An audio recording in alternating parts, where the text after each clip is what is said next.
Welcome to True Health Tuesday, and the truth will set you free. Okay, and we're going to continue on with this question and answer, but I'm going to start off with a little bit because we're talking about True Health Tuesday, and the truth will set you free. Thank you, Lord. Thank you, Lord. That is really cool. How did? Oh, you're getting it on. God, I kind of want to hear that. So that was really me. Okay, so. Okay, so now we're going to go over a bit because this is Heart Health Month, and we're going to do a number of different videos on heart health. And since I've had a heart for 59 years now, I'm probably one of the experts. Okay, no, but what we're looking at today in society, because I was looking at some of the data and research behind the medical system that we have. You know, heart failure is huge. It's affecting a good hunk of our population. But the therapies they use to deal with it, it's mind-blowing. They're forcing the body to either vasodilate with, say, an ACE inhibitor. A beta blocker is shutting down the sympathetic nervous system. Calcium channel blockers used to be used, but now they found out that those drugs actually damage the heart. Diuretics damage the kidney and also increase heart failure. And you're thinking, why isn't anyone looking at the actual heart? I mean, where's this breakup of intelligence, you know? I mean, right now, you're looking at leading cause of global death. So what is wrong with our species? If we're an animal that's designed to live on this planet, and we've been doing so for, you know, thousands to millions of years, what's causing our species to die off so quickly? Now, we are in the next 6th mass extinction event, okay, but we don't want to be in that group, okay, that's dying off. So there's obviously something wrong with our species or wrong with the environment we're in. Now, when you look at this, think, wait a second. How can the New England Journal of Medicine and Harvard say that you shouldn't go for your annual physical? That if you go to the medical doctor for your physical, that you're going to end up with a battery of unnecessary tests. There's an inverse relationship with the money you spend on this psychotic care.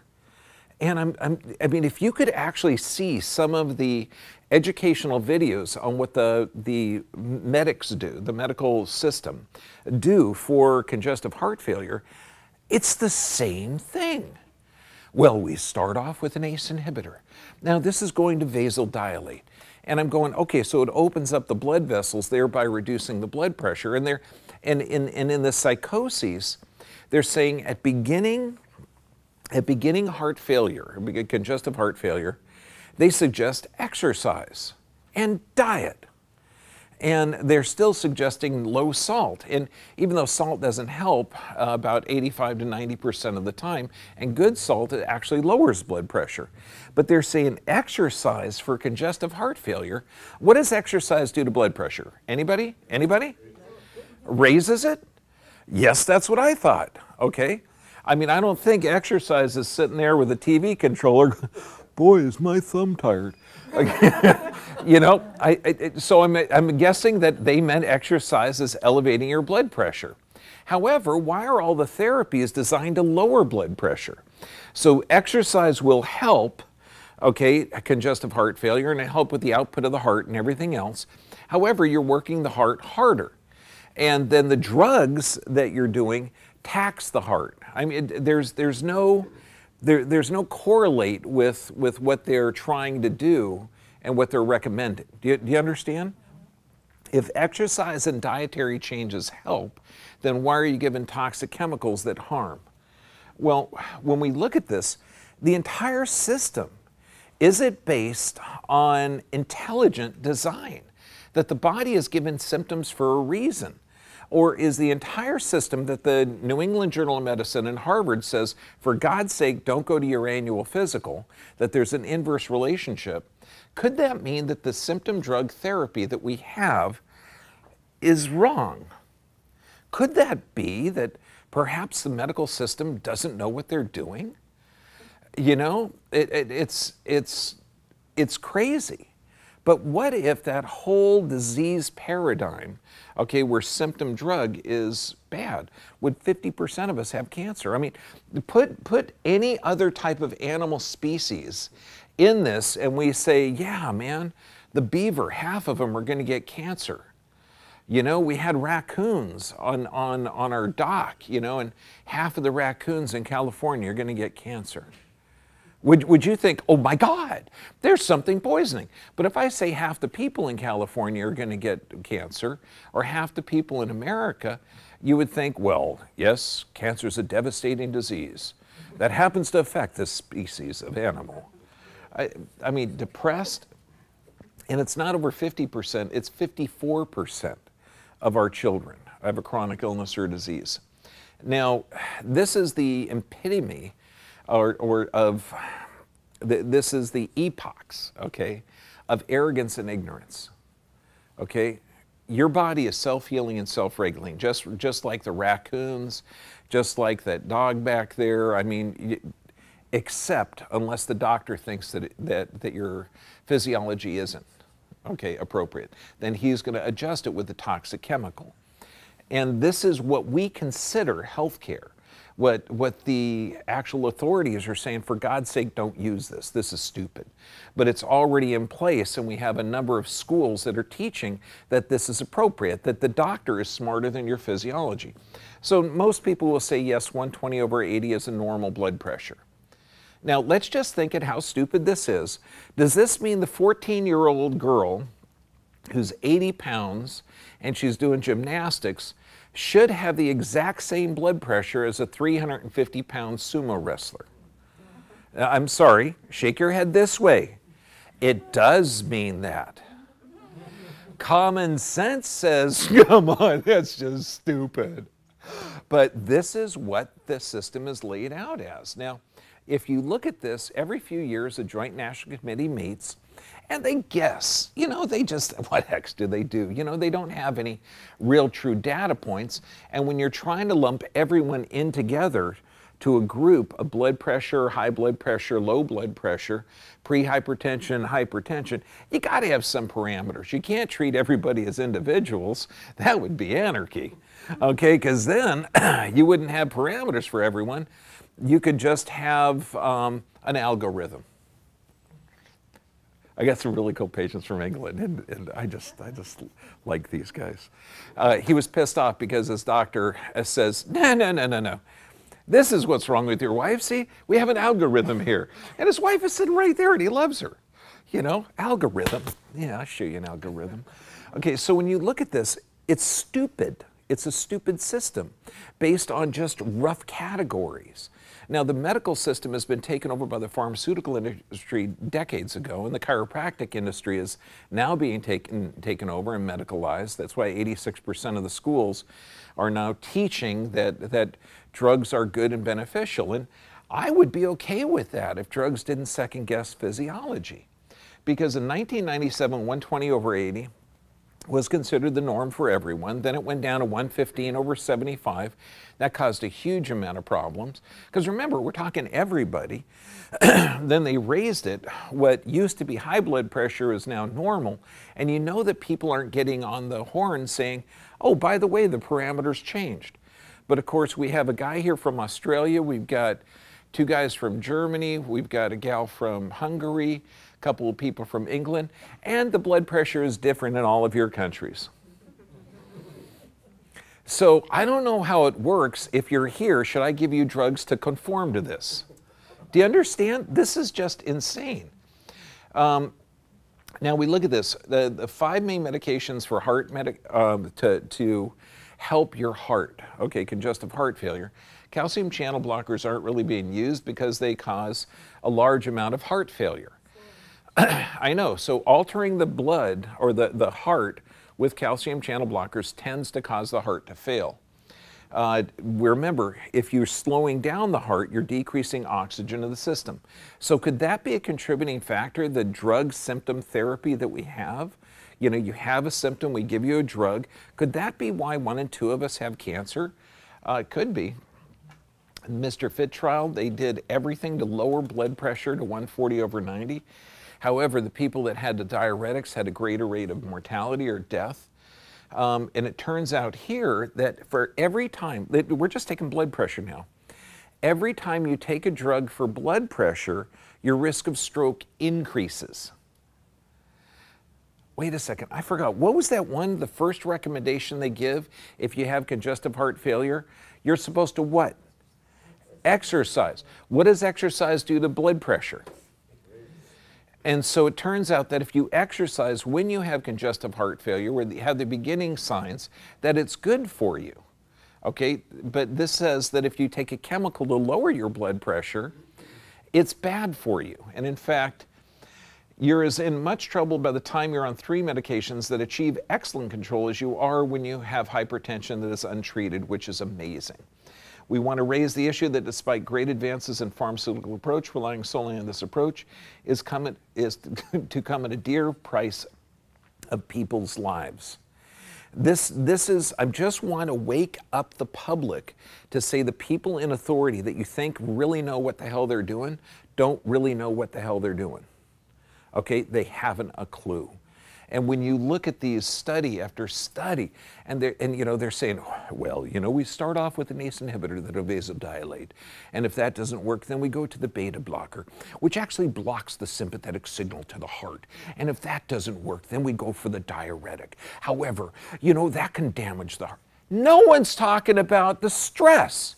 What's causing it? Is it from lack of medications? This is insane. 100 years from now, they'll go back and they'll say, no, the people in authority couldn't be that stupid. They wouldn't give a drug to lower cholesterol, and that drug that lowers cholesterol increases heart failure and hardening of the arteries? Could they? Thus, the epidemic of heart failure and hardening of the arteries, atherosclerosis, that plagues the modern world may be paradoxically aggravated by the pervasive use of statin drugs. We propose that the current statin treatment guidelines should be reevaluated. Now, that was in 2015. Do you think that every pharmacist around got this emergency call? Hey, Bob, stop prescribing those. Yeah, it turns out we're killing people. Yeah, they cause heart failure. No, it's okay for Klingons, they have 2 hearts. I mean, it's nuts. We're talking epigenetic changes. I mean, this is all of these drugs, cancer, diabetes. I mean, this is the fact of it. So this is how the body works. To understand physiology, your body has an autonomic nervous system. We just had another gal, I think she was from Texas. And she came in and she was diagnosed with high blood pressure, type 2 diabetes, elevations in cholesterol. Okay, now, these are all sympathetic responses. You have an automatic nervous system that regulates itself, just like everything, every animal on the planet. And so if you're in a stress state, your blood pressure has to rise, blood sugar has to go up, cholesterol has to go up. And so these are not diseases. High blood pressure is not a disease. It's the body responding to stress. And if you're so ignorant that you're just going to drug somebody who's in a stressed state and not deal with the stress, and the patient ends up with the negative effects, don't worry, you can't be sued. Because who runs the government? The pharmaceutical industry. Ka-ching, don't worry about it. Okay, but if you actually like people, okay, you're going to start to look at it and say, wow. And this is what the doctor of the future are doing. And there's a bunch of really good docs here now, and there's a couple in the audience, and these are doctors that are thinking, hey, you got high blood pressure, you got type 2 diabetes, you got elevations of cholesterol. None of these are diseases. They're all an appropriate response to stress. You're in a sympathetic dominant state, so we have to find out the physical, chemical, or emotional stressors that's causing this, and then we're going to get you healthy. Does that make sense? Okay, good. Now, we're going to open it up to questions, and we've got Facebook. I don't know if we got access to YouTube, but anybody here. So it can be on heart health, but last week we were talking about autoimmune conditions, and we got a question about a congenital anomaly of a bladder in a 6-month-old. So, any questions? Well, that was fun. Oh. Yes, sir. Now, I have to repeat the question, unless Michael has a way to tap in. So make it short and concise. We talked about fluoride last week. We talked about the potential of calcification of the pineal gland by exposure to fluoride.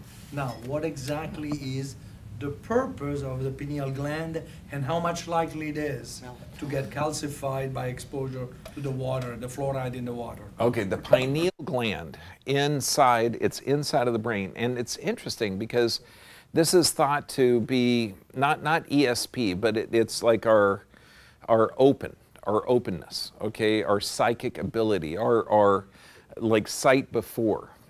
And the fluoride can calcify it and can damage it, but you're also going to see that sunlight can break it up. So sun gazing is ideal. Healthy diet, nutrition is really, really good, but it's also essential to avoid toxic fluoride. I mean, for goodness sake, you got to get the fluoride filter on the water. That's just insane that they're putting a toxic substance in our water system. And by the way, people from other countries, I don't think they do it in your countries. I know. So for God's sake, don't drink the water. Okay? But when you're looking at it, sun gazing is going to be ideal, where you just close your eyes and let the light of the sun hit the retina of your eye just a little bit, about 3-4 minutes with the eyes closed. Be careful because it can be really, really bright, because with less geoengineering clouds to shade the sun can be very, very bright, because the sunlight is getting a little bit more brighter than it was a few years ago. That's why they're doing that engineering aspect. But yeah, it's vital to keep that clear so that you can build a connection. Because when you're talking about psychic connection, have you ever like met someone and you just like them? Okay, or you have an idea that, gee, the doctor gave me this beta blocker and it just doesn't seem right. Okay, yeah, that's one of the things that if your pineal gland is calcified, you're not going to have access to. You're just going to want to be a nice little drone and go along and, you know, follow, which will be really pleasant for, you know, the people in authority. Yes, ma'am. Decalcify arteries in a person with congestive heart failure. Oh, how do you decalcify the arteries, okay, in somebody with congestive heart failure? Yeah, that's atherosclerotic plaquing. If you want to learn how to cause it, you can take cholesterol. Wait, you didn't want to know how to cause plaquing? Because I was going to say you just start doing the cholesterol lowering drugs and that plaques it up pretty darn quick. You want to clean it. Oh, for God's sake, don't take those things. Okay, yeah, that'll kill you. Okay, so you want to clean the arteries. Yeah, there's things called soluble fibers that actually clean the arteries. But understand, it's not calcium that's clogging the arteries. Okay, when you look at, because if that was the case, how come the plaquing of the arteries forms underneath the inner layer? It forms underneath the endothelial layer. And why does it clog the arteries and not the veins? Ever think about that? This is kind of cool because arteries are completely different structure. Arteries can constrict and dilate, veins can't. And so there's a muscular layer inside of that artery that can close off or open up. And that's hugely important because that's what raises and lowers your blood pressure. Because your blood pressure goes up and down multiple times throughout the day. Okay, if you're in stress, it's going to constrict to raise the blood pressure. If you're in a relaxed state, it's going to vasodilate. If you're taking an ACE inhibitor, it's going to vasodilate.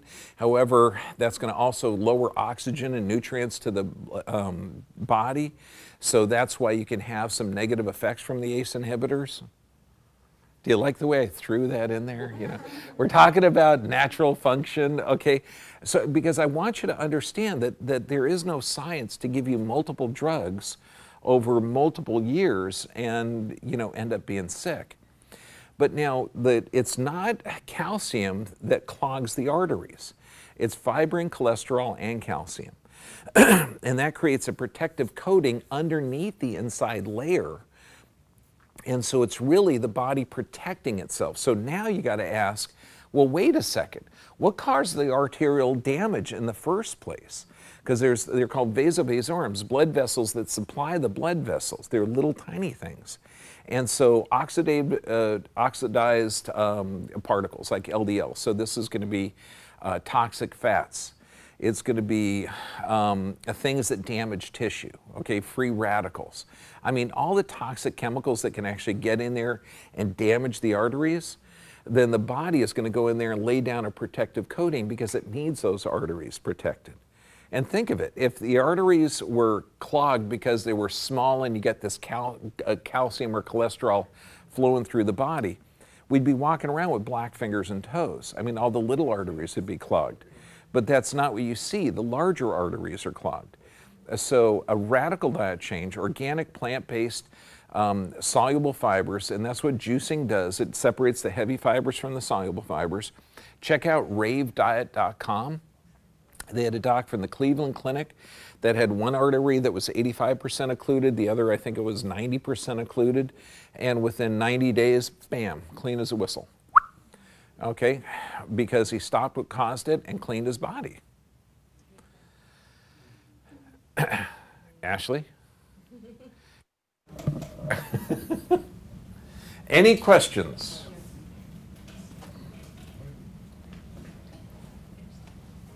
Yes, sir. Earlier this year in Vegas, Room 1, you gave an excellent presentation to your brothers and sisters in chiropractic care.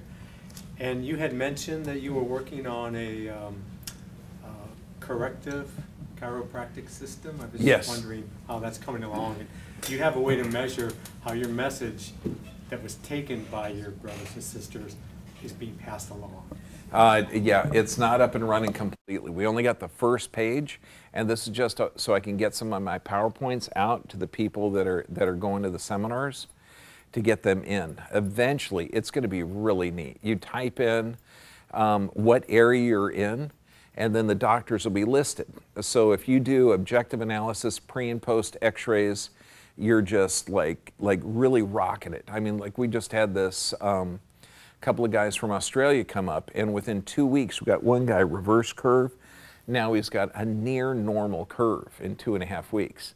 So if you're doing post x-rays at say 30 adjustments, you've got post scans or heart rate variability, rolling thermoscan, digital x-rays. I mean, you're doing something, an objective analysis that shows results, man, you're rated up high. If you're just talking about symptoms and you do a lot of personal injury cases and you're really good at billing workman's comp, okay, you're really low, okay, because that's not what the world is going to, okay? This is a sick world based on a false premise that your body is stupid, okay? The whole site is to tell people, no, your bodies are smart. You know, these diseases really don't exist. They're just an adaptive physiologic response. Now, right now, the internet's going crazy, okay, by saying, yes, they do exist. Ulcerative colitis exists. My great uncle had it. You know, I mean, couldn't that be a poisoning of the body? Couldn't it be a sign of physical, chemical, or emotional stress? What does it look like outside of the body? So a lot of these diseases aren't really diseases. They're all an adaptive physiologic response, and that's what we need. We need docs that are looking beyond spinning that diagnostic wheel, and then they come up with something that you have a bunch of the symptoms for, so then they put you in this category, and then they do those therapies, and you never get better because none of the therapies are designed to fix the problem. Does that make sense? Oh, okay, good. This is, I guess Ashley's afraid to yell. This is from Laura, Facebook or YouTube? Okay. What can you do when your blood pressure is over 200? No, okay, I got to tell you this. Okay, so one of the first cases I had in the clinic, and it was a funnier heck. This was when I was a student doctor, and I go up, and this guy had 220 over 185. He's my third patient. And I go in there and you know, you got to get it approved, okay, by the clinician in order to adjust. And I think my blood pressure cuff's broken, my sphygmomanometer. So I say, hey, Bob, can I borrow yours? Okay, so and sure enough, it was still high. And this guy's red-faced, 100 pounds overweight, you know, and so my clinician, who really was a poor doctor, he wasn't that good at all, he says, you can't adjust him, got to refer out. And I thought, well, wait a second, because at the time I was tutoring anatomy. I hadn't graduated yet. I wasn't a full teacher. And we had this one doc on staff who was big, bold, cowboy hat. He was only in the clinic because he broke his hand riding a bull or something. I mean, the guy, Dr. Miller, just tough as nails. And so I knew that he was a real doctor. And so I went in there and I showed him the paperwork, and the guy said, what idiot said don't adjust him? And Dr. Miller goes in, scratches it out, get in there, Bergman, and save his life. So I thought, shit, this is a doc. I like this. So I go in there, you know, set C1, okay, blast the lower cervical. And then I thought, you know, what does this do? Let me check him. So I wrapped the blood pressure cuff around him. It had instantly gone down to 160 over 100, which is still, you know, a distance of 60. But to see it go down in like 3 or 4 minutes. So now, what do you do when you have a systolic over 200? Well, for one, your body's in a stress state, but that doesn't tell me much, okay? So if you have 200 over 100, the difference between systolic and diastolic, it should be about 40. If you have a huge difference like that, like 40, 50, 60, 70, 80, 90, that means that your blood isn't efficient at doing its job. So your pressure has to be higher in order to have the blood do its work. Now, if it's 200 over 180, that means your body is in extreme stress and you didn't take it correctly. Now, you can spend $350 on a machine called Respirate if you have blood pressure over 200, which you sit there with headphones and it looks like a Walkman, and you deep breathe for 15 minutes, and it's guaranteed to lower blood pressure when blood pressure medications aren't effective according to the Fraud and Deception Association.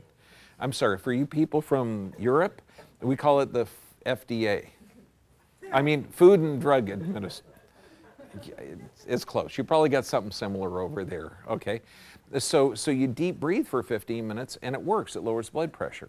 Or you could just sit there, watch our blood pressure videos, arm resting level with your heart, breathe in through the nose, diaphragmatically so your tummy fills up with air, breathe out for 10 minutes and then check it. Okay, because the body, there's nothing broken, okay, if your blood pressure is that high. There's nothing busted. Okay, it shows your body is under a stress state or you're taking it incorrectly. Does that make sense?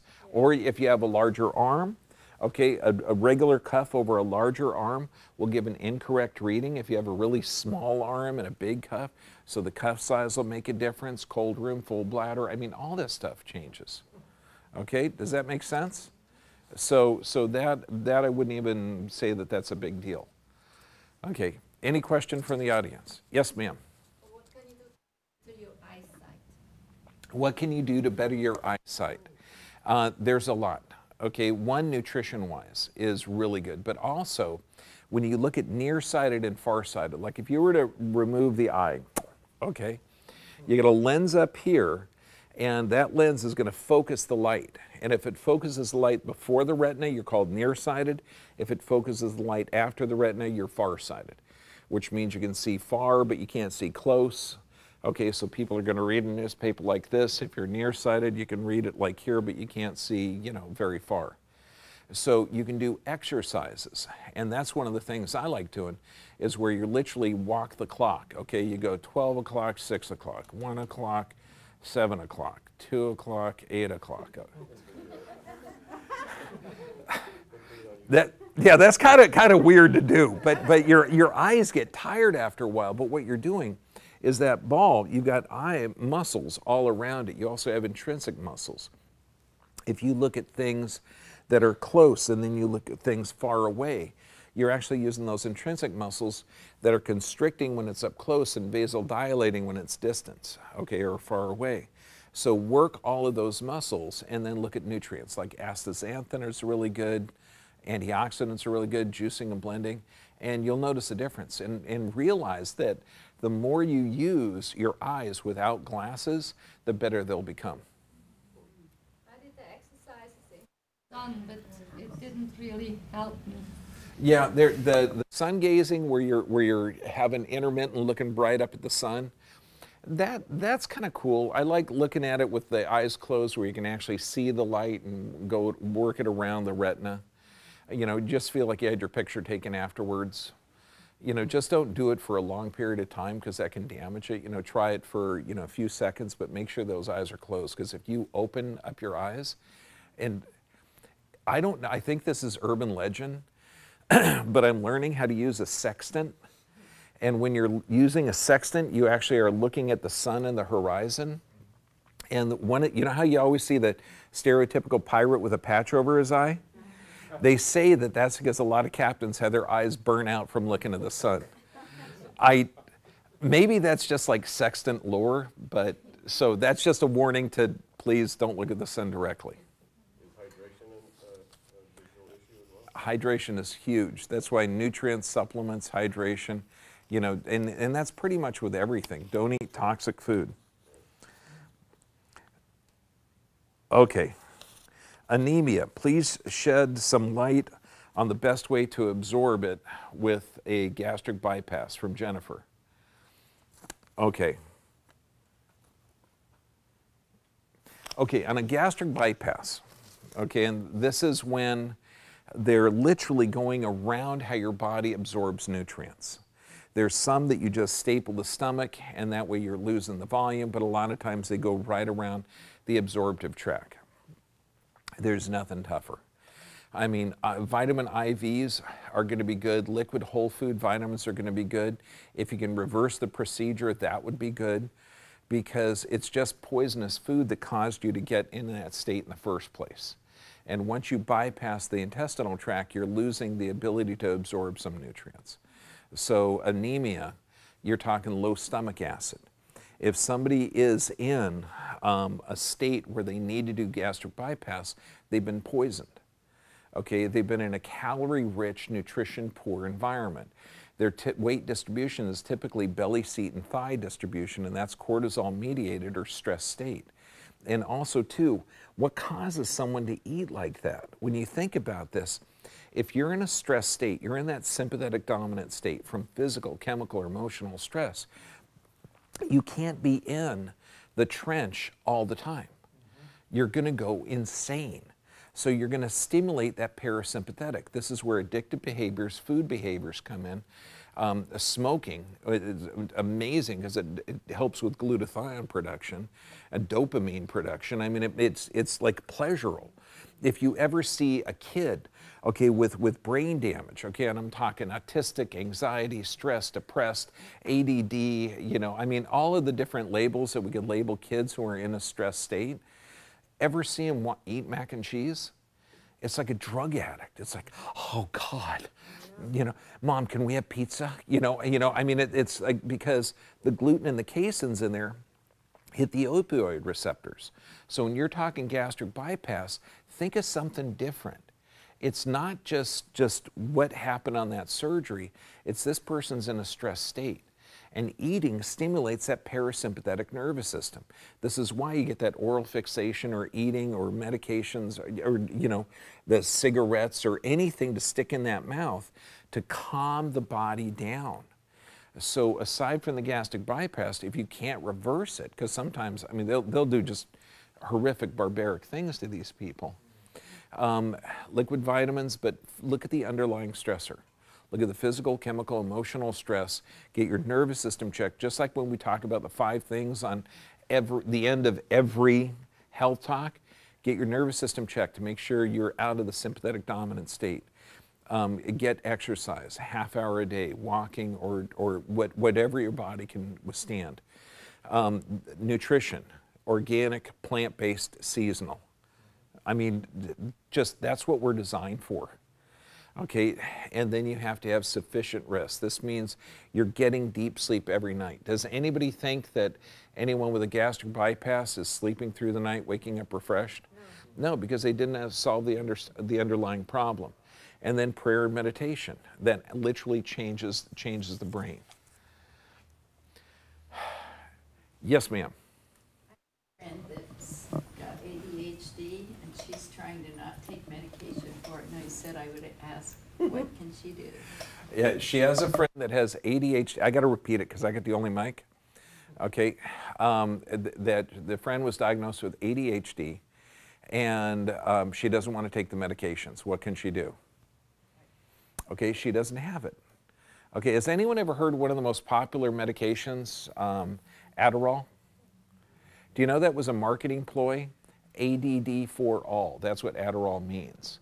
Okay, so it's like, dude, we got this, okay? We got people that have difficulty in paying attention. Let's give them a class 2 narcotic. Let's give them amphetamines. I mean, it worked really good in World War II. The amphetamines kept our pilots up and kept a lot of people happy in the trenches. So let's give somebody that's sick, toxic, depressed, anxiety, they can't focus, so that person is in a sympathetic dominant state. Do you know what I'll tell every kid that comes in with this? Now, kids today are the most toxic little animals ever.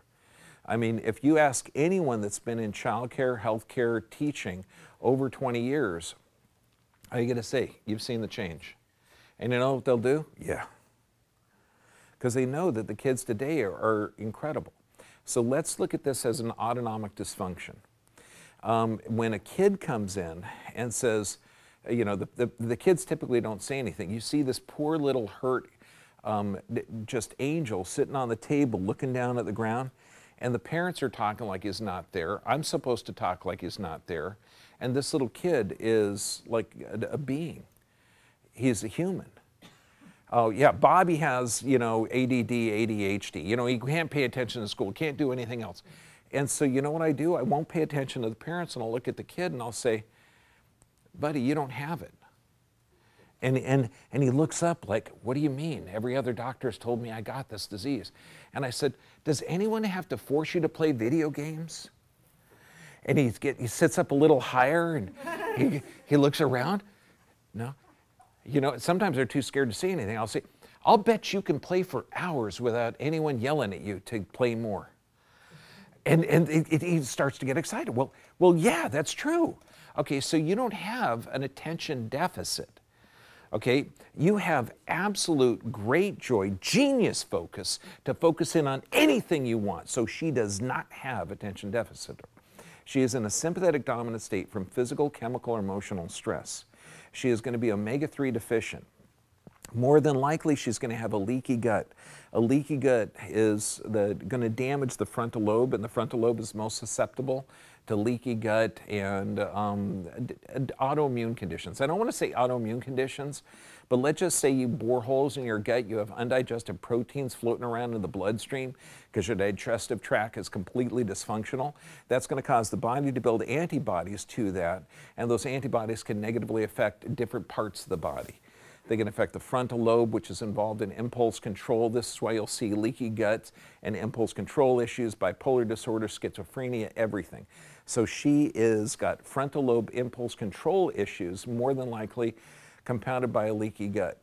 How is she sleeping at night? I'll bet you poor. I'll tell you right now. Is she waking up refreshed, feeling amazing? No, she is in this chronic sympathetic dominant state.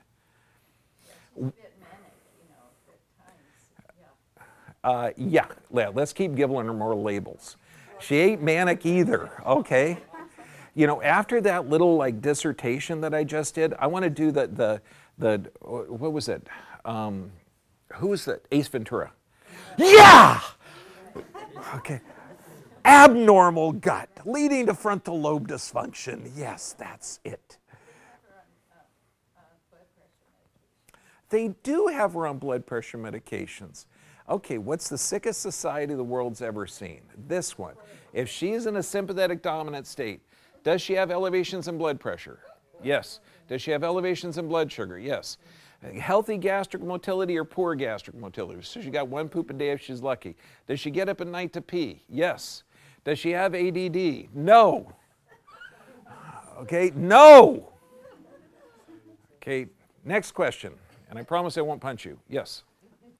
I have a question. Like, I've been trying to do what you're advising us to do, and I'm pretty healthy, as you may know, except something here. But well, what are the supplements that I should take? I mean, I don't know what to what take. are the I don't want to do supplements? anything overdose. I mean, What are the, because I have to repeat this. Okay, what are the supplements that you should take to keep healthy? yes. You know, really based on like normal humans. If you have a basically normal diet, which means organic, plant-based, you know, animal products, if you're going to eat them once a week to once a month. So basically healthy. Okay, now let's say you take no medications. So now you understand organic, plant-based lifestyle and no medications. That's what I'm doing. Okay, there are very few of you. So now let's just imagine that people were like you, okay? So let's think that they're not programmed, okay? You know, Europeans, you know, you guys aren't that programmed because you don't allow drug advertisements. Okay, I don't know what your government does to funding. Because we pay our pharmaceutical industry and then they fund our government. It's a real symbiotic relationship. So when you look at this, all human animals need the same nutrition requirements unless they've been poisoned or toxic or deficient or nutritious. Like let's say that you have a caribou in Montana, and that one is going to have almost exactly the same requirements as the caribou in North Alaska, even though they're about 3,000 miles away. And the caribou baby in the springtime is going to have a little bit different requirements. That's why there's spring plants around there, to where when that little caribou baby starts to, you know, hoof around in the snow to get old, dry, dead stuff, okay? So what are the nutrition requirements of a caribou? It's pretty much the similar, okay? They're going to eat seasonal plants, organic, around the world. And that's what we talk about. There's going to be little changes. Like if you've had ulcerative colitis or Crohn's disease, or anxiety, stress, depression, or if you're talking blood that is toxic and deficient, you may have to do more root vegetables. If you've had a leaky gut, you're going to be juicing less dark green leafy vegetables. You're going to be eating more fruits or less cruciferous vegetables, okay, are going to be juiced. So there's little variations in nutrition. But when you look at it, the supplements are about the same, what every human needs. We all need vitamin C, okay, and most of the people that I'm working with are in a stress state, so they need it in powdered form. So we recommend like 3 different types of powdered form vitamin C, Vitality C and Health Force. Those are both pretty good. The fish oils, you need omega-3s, small fish, and it has to be in liquid form. So we're talking anchovy, mackerel, and sardine. Those are still relatively safe, particularly if they're microfiltered. That's real reasonable. Everybody needs vitamin D and K2. I mean, even if you have like plenty of sunlight exposure, okay, you're still going to need to supplement it. Okay, you can get it checked by a lab, but you know, just take a reasonable amount. Take 5,000 a day. You're going to be at international units. You're going to be okay. And K2, so that means also fermented foods and vegetables. And then for males living in this toxic environment, Magistrol is like the one supplement that I like. Let me see. I hate the taste. It's putrid. It's kind of like moldy gym socks that have been soaked in a swamp. Okay, it's absolutely putrid. Okay, but you know. Just be glad you don't have a prostate, otherwise you'd be taking it, okay? Okay. Okay, and then everybody needs, because it's got sal palmetto and a bunch of disgusting stuff in it.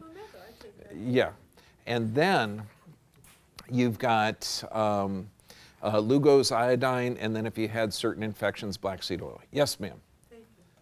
Wondering why take liquid form instead of pill form for fish oil? Oh, people are wondering why liquid form instead of pill form. Hey man, we'll take it down at Park Landing. 'Cause? No? You never did that in the schoolyard? 'Cause? Why? 'Cause? Okay. No, well you got to figure when your body's in a stress state, okay, you're in a sympathetic dominant state, you're not producing a lot of stomach acid. So, and a lot of these things, particularly fats, are absorbed in the duodenum, which is right next to the stomach. So if you're in a stressed state, this is why we don't recommend any pill form. Vitamins in whole food form are best. And this is why also, let's say that you have to take something in pill form, like you're not living in an area where you have refrigeration or anything like that, then take it with food, so that way it'll slow down the absorption you're producing the stomach acid, and you'll be able to break it down a little bit. Okay.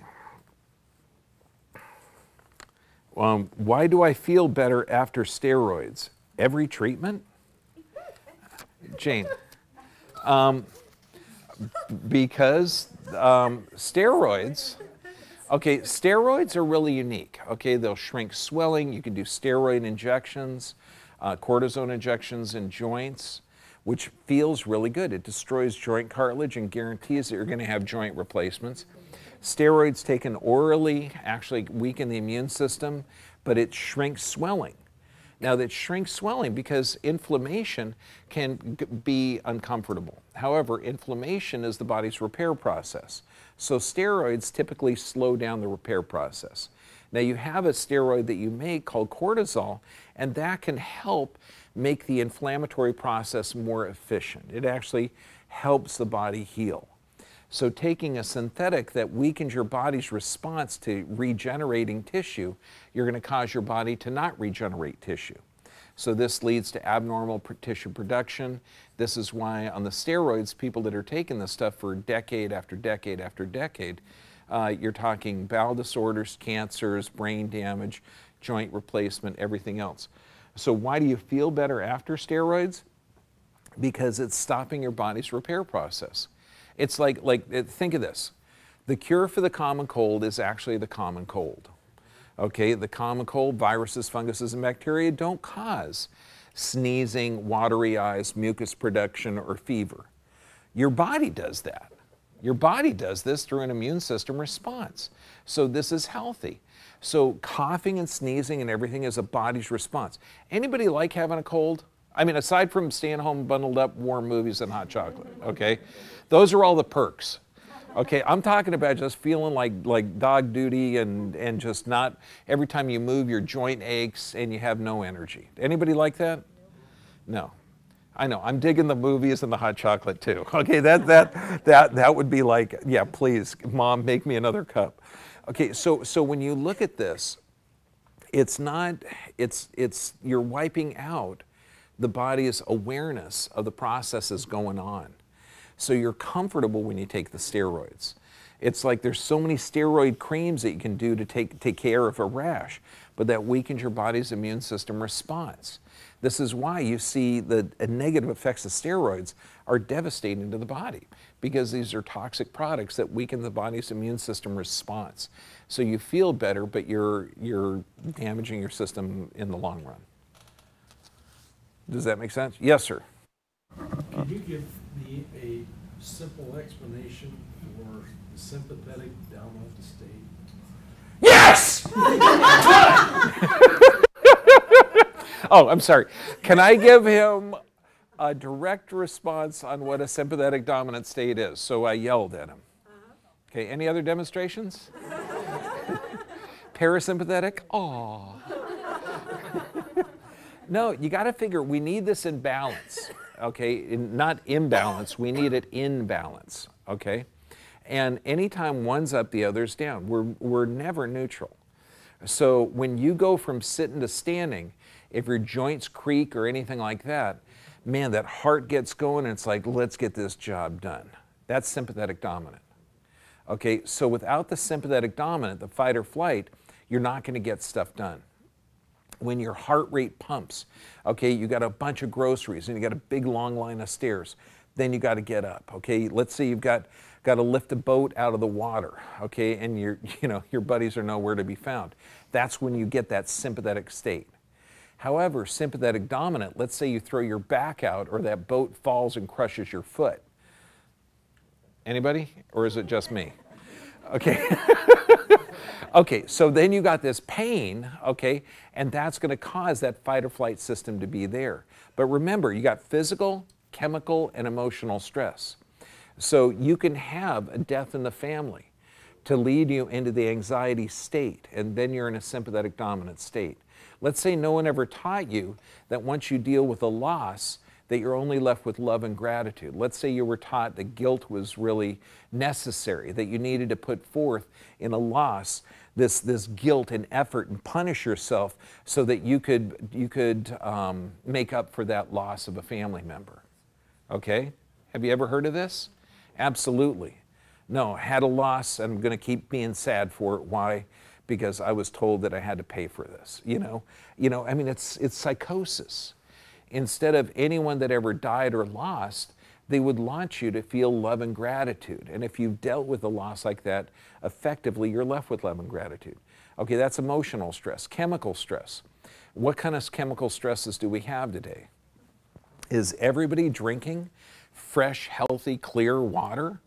Okay, or are they doing a diet soda and a burger with antibiotics? Or are you taking medications to alter your physiology because you're already in a toxic deficient state? Okay, that's a chemical stressor. And then you got physical stressors of an auto accident, or let's say you were in Vietnam and got too close to a mortar and got thrown back up against a tree 30 years ago. Okay, that could be people in this audience. So those physical stressors, if they're not dealt with, so just break it down. Physical, chemical, and emotional stress, if they're not dealt with correctly, and I'm giving you 3 different examples, by gosh, you could be in that fight or flight state. And that fight or flight state will cause your body to have blood supply shut down to the gut, because it's like you're in a trench warfare. It's going to cause blood sugar to elevate, blood pressure to elevate, cholesterol to elevate, immune system to weaken, adrenal glands to be firing off, thyroid to be weakened. How many people today have constipation? I just saw a commercial that says, for opioid constipation, we have this new drug. And it was like, wow, okay, cool. I'm sure this makes sense in some crazy world. Okay, so people with high blood pressure, type 2 diabetes, slow gastric motility or constipation, okay, and you're talking, I mean, everything. What about skin rashes? Okay, eczema, psoriasis, these are all from low stomach acid. Is low stomach acid an effect of having a sympathetic dominant state? Absolutely. So when you look at this, and I don't have it on this slide series, but they talk about all chronic diseases,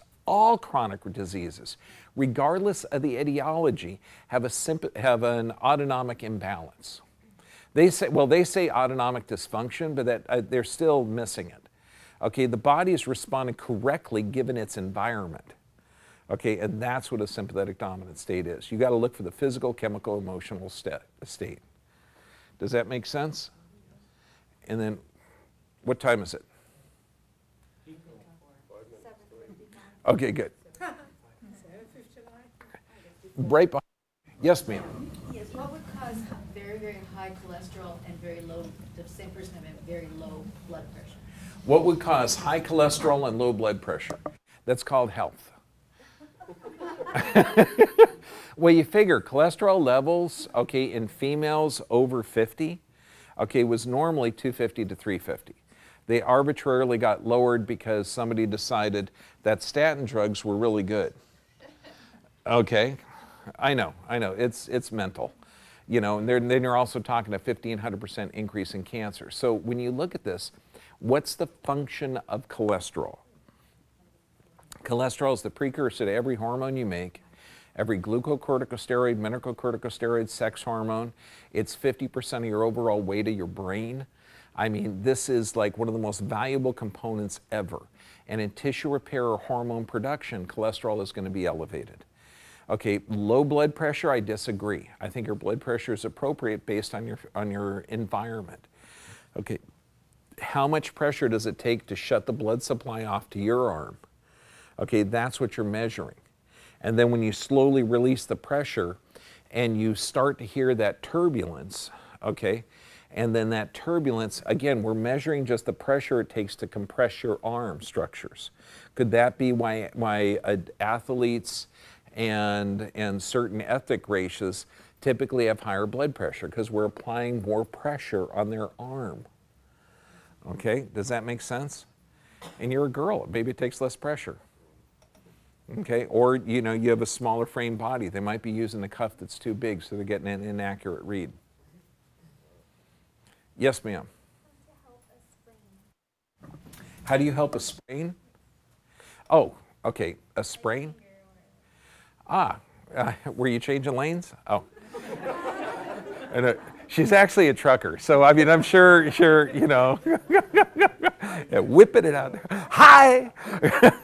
Okay, yeah, for a strain, limit the motion of it, but this is this is kind of cool. If you ever sprain an ankle, what happens to the ankle? It swells up, right? So the body instantly limits the motion in order to stabilize it. So on straining or spraining it, you're messing the ligaments, and the ligaments connect bone to bone. So you want to immobilize it and put ice on it if it's a really bad sprain for the first day. But ice goes through 4 stages: cold, achy, burning, numb. So when you put it on there, you leave it on until numb, then take it off. And then immediately the next day, you want to start really, really gently moving it just along the normal range of motion. Now, the most common sprain is an ankle sprain. Okay, and it's the ligament that's sprained is the anterior talofibular ligament. But there's a bone called the talus, and the talus can literally fall forward and off to the side. So you have got to set that bone in place, because there's so many people with a chronic ankle sprain, or they're always tripping, or they sprained it once in high school and it's never been right since. That's because the talus was never set properly back. And there's nothing more fun than when you get somebody that twisted the heck of their ankle the day before, they lay on the table, and I say, this might be a little uncomfortable, but I have to put it in place. Okay, so you know what you do? 1, 2, and they actually go, oh. Okay, so immobilize it, okay? Use ice the first 24 hours, go through those cycles, cold, achy, burning, numb. Try and stabilize it, but then as soon as you can, even gentle movements, not extreme range of motions, okay, gentle movements to help increase the blood flow. Put moist heat on it, because what does heat do? It increases the metabolic response of the body, and it's rushing blood to the area. And that's going to help. It's going to help increase these little things called macrophages, which are big eaters that are going to chill up abnormally or damage tissue. It's going to strengthen it like crazy. And then do ligamentous-based exercises. Like for knee sprains, we'll actually put a weight on the leg and have it dangle so that leg can be straining those ligaments, not, you know, with a big, huge weight and full range of motion, just very, very little motion, and then that strengthens it. Okay, one last question. Oh, wait, 2 last questions. Okay, I got to answer this one, okay? How do you correct mitral valve prolapse without beta blockers? For one, and this is by Heather. Beta blockers do not correct a prolapse, okay? What a prolapse is, that's what, I mean, you see something like that. Did you know that scurvy used to cause mitral valve prolapses? So let's go over what a mitral valve is and what a prolapse is, okay? You've got a ventricle down here.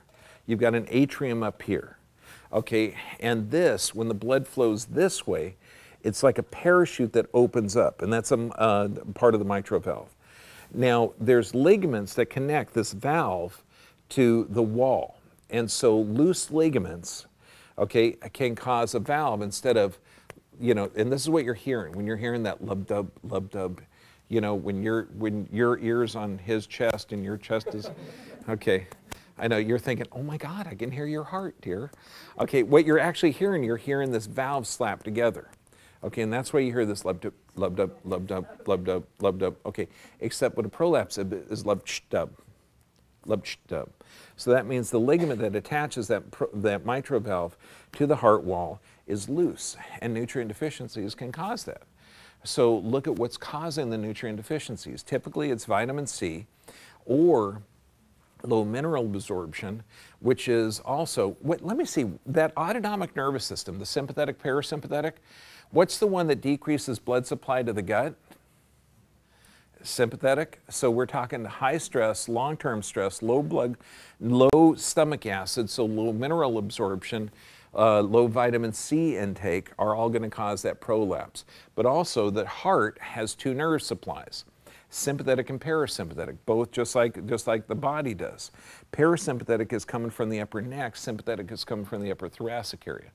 So to solve mitral valve prolapse, should we check her nerve supply to the heart? Yes or yes? Yeah. Okay, since that's what controls it. Should we check their stress level, their physical, chemical, emotional stress level to make sure they're sleeping right, nutrients protected, everything's working correctly? Let's get them up to 3 bowel movements a day and sleeping through the night. Does that make sense? Okay, I mean, all of this stuff is basic common sense, right? Beta blocker doesn't enter into it because they're blocking the sympathetic nerve supply to the heart. So how can decreasing that sympathetic nerve supply to the heart with a beta blocker solve that mitral valve prolapse? No, it's just going to suppress it a bit. Because if that person's under a sympathetic supply to the heart, does the heart elevate under sympathetic activity? Yeah, and you've got a beta blocker which is blocking that sympathetic nerve supply to the heart, slowing it down. Does that mean the person is in less stress?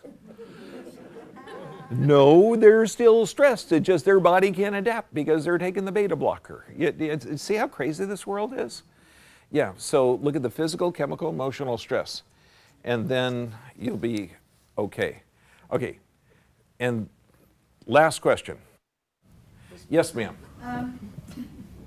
What is a good thing to eat or take if you eat too much sugar in a weak moment?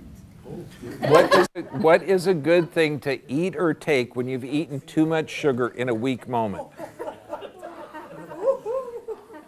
a good one. That's a good one. Gee, you know, remember this is my fast day, so I'm thinking it's a big plate of chocolate frosting. What would I do aside from have like a diabetic coma and feel bad for my pancreas at the moment? You know, fats. Fats are good. This is kind of weird, but I mean, because you got to figure sugar can be toxic if it's processed and at high levels. Alcohol can be toxic if it's at high levels in the body. So they both have similar poisoning. So what do you do for a poisoning? The solution to pollution is dilution. Okay? It kind of rhymes. You know, I'd like to be a Southern Baptist minister someday. So let me tell you, the solution to that pollution is dilution. Yeah, sister. Okay, so you want to get it out with water and maybe get some fats, you know, like an avocado or some healthy fats, which is going to slow down the absorption. If it's really a lot, but you know, or just, you know, have guilty pleasure and say, damn, that was good. Because you know that they say there's a lot of Sunday morning repentance after wild Saturday nights. Yeah. Okay. Oh, yes, ma'am. How you can encourage growth of your hair and eyebrows and eyelashes? What? How do you encourage the growth of hair, eyebrow, and eyelashes? Because when you when you look at it, you got to look at the thyroid and adrenals. Okay, so under an adrenal dominant state or a stress state, your body isn't going to be making non-essentials. And you see a lot of hair loss. And I'm telling, one of the worst cases was this 14-year-old kid, and it looked like he had big square patches just ripped out of his head. And of course he was vaccine damaged, gut damaged, antibiotic ridden, and extremely in stress state. So you deal with the physical, chemical, and emotional stress. You get out of that stress state by looking at the deep sleep protocols. You start doing the I am exercises where you're changing how the brain fires off. You get huge amounts of healthy fats in the system, so your body has energy to burn. And then you're going to start to see like digestive enzymes may also be there, because you got to figure if people have been in a stress state for decade after decade after decade, that they have to start getting out of that adrenal dominant state into a healthy metabolic response with the thyroid and adrenals. So digestive enzymes might be appropriate.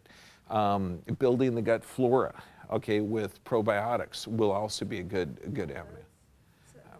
Herbs? Biotin is a good supplement, but you know, nothing, you know, when you're looking at supplements, that's really an outside-in influence. And a lot of people are saying, well, what can I take for my thyroid? Well, what's wrong with the thyroid? The thyroid never did anything to you. Why should you be messing with it? You know, it's doing its best job it can, okay, in a stressful environment. So it's not an outside in. So it's not a supplement. Your body is responding correctly given this environment. So what are the physical, chemical, and emotional stressors? That's a much better approach than saying, oh yeah, everybody needs biotin, everybody needs this, everybody needs that. You know, call my 1-800 number and get this, you know. No, I mean, we sell the minimal vitamins here, and I don't even advertise it on anything. You know, the stuff we have here is not magical. Okay, so when I say liquid fish oil, you know, and if you're living in, you know, New Zealand, get whatever's local. Okay, when we're talking about seaweed supplements, you get anything except from China and Japan. You know, unless you're running low on electricity, then you open it up and the room will glow. Okay, does that make sense? Okay, good. Huh? Fukushima. Yeah, let's not do that. Okay, next week we're going to do again, and I heard the correct term is answer or ask me anything, AMA. I'm not, you know, I think Q&A, okay, I'm working up to it, so thank you very much.